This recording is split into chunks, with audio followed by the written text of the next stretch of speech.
Welcome to Crisis in Perception, where we examine the systems shaping our world. So today, we're digging into the analytical framework from Peter Joseph's book, The New Human Rights Movement. We're going to use this systems-level approach to try and understand the root causes of our most persistent social problems, to get past the symptoms and look right at the underlying logic. And to do that, we're going to follow a really clear 5-part causal chain. We'll start by identifying our economic operating system. Then we'll decode its core incentives, trace those incentives to their predictable outcomes, figure out why the system sticks around despite those outcomes, and finally, connect it all to the bigger picture.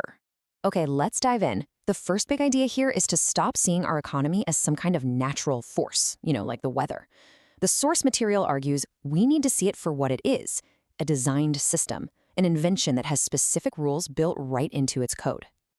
So what exactly is this system? Well, the book calls it a scarcity-based market economy.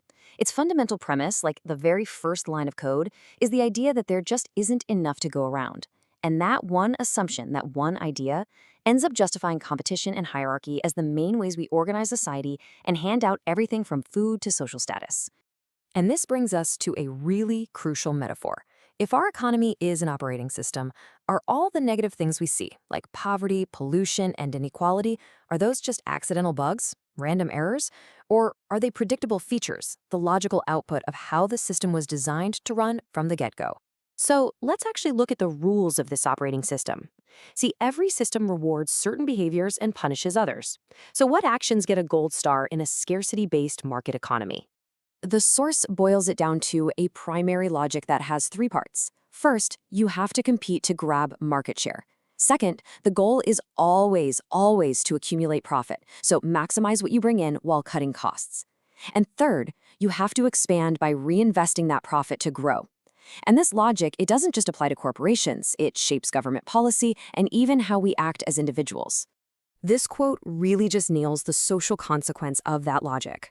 What it's saying is that the system itself creates this adversarial environment. It's not really about individual greed, it's that the rules of the game require players to seek an advantage, which, by strategic default, often has to come at someone else's expense. So if that's the code that's running in the background, what does it actually produce in the real world? Let's look at the tangible consequences that pop up when an entire society runs on this logic of competition and accumulation. According to this analysis, these aren't just random problems that happen to exist. They are inevitable system outputs. Persistent inequality isn't a bug. It's a feature of a system designed to reward accumulation. Ecological strain is a feature of a system that's rewarded for externalizing costs. Public health instability is a feature of a system that puts profit ahead of well-being. And to make ecological strain a little more concrete, the source points to a 2015 IMF report. It calculated that the external costs of fossil fuels, the health problems and environmental damage that aren't included in the price at the pump, added up to $5.3 trillion in just 1 year. These are real costs the system creates but simply doesn't account for. The book uses a really powerful term to wrap all these harms together: structural violence. This is harm that's not caused by one specific person, but by the social structure itself, which systematically stops people from meeting their basic needs. It reframes things like poverty and poor health, not as personal failings, but as forms of systemic harm, what the source calls the mother of all negative economic externalities. Now, this raises a huge question. If the outcomes are so consistently negative for so many people, why does the system just keep going? Why don't we just change the code? Well, the system has some powerful defense mechanisms. Our core institutions, from law to education, are built around its logic. Ideology makes its outcomes seem normal, like that's just the way things are. Media narratives love to focus on individual success stories, which can mask the structural barriers most people are up against. And our politics has become completely dependent on constant economic growth, which makes any fundamental change seem impossible. And all of this leads us to habitually ask the wrong question. We see a problem like poverty or inequality, and our first instinct is to ask, is this because of someone's bad choices?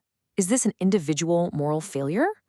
And this gets us to the absolute core of the analysis. The main thing stopping us from changing is a crisis in perception. We keep misdiagnosing the problem. We treat the predictable outputs of the system's design as if they were just a bunch of isolated, individual moral failures. And as long as we do that, we can never, ever get to the root cause. So for our final step, let's zoom out Let's see how this economic operating system connects to everything else and try to get that structural clarity.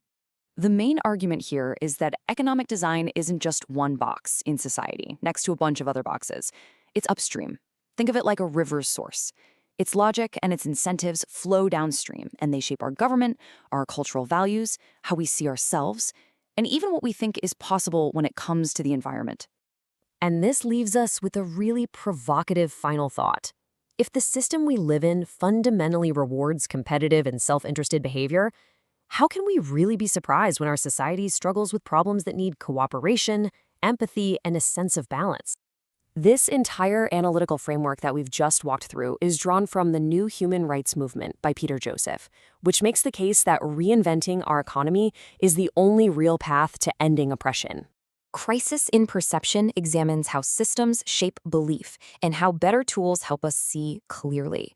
This project is free and publicly accessible. If you'd like to support the time, tools, and research behind Crisis in Perception, you can become a supporter on Patreon.